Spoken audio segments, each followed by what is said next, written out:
actually एटा तो बहुत बड़ दुखद घटना एवं अपूरणीय क्षति एटा आम समस्त चलचित्र जगत पाई कहतु ओडिशावासी कहतु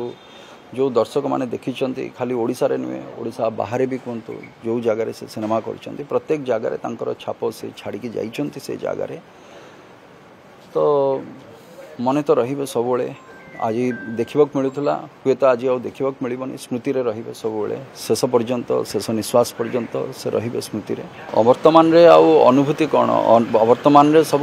स्मृति ही रही से जगार खाली स्मृति ही स्मृति रहीगला बाकी आउ तो किसी ना आउ कौन अच्छी सब जो कह जाए जो गोटे बापार हाथ बापा जमती भी अवस्था रे थांतु परिवार रे थिले सेटा से परिवार पाई बहुत बड़ गोटे साहस कथा सेटा तो आज से जिनसटा आम हर दीची आम परिवार हर दीची से जमती भी थिले जोठी भी थिले गोटे आम पछरे गोटे आम उपर हाथ अच्छी कहीकि आम पाखे से भावना गोटे थिला आज सेटा हटि जाइए से हाथटा आम पाखु दूरे जाइए तो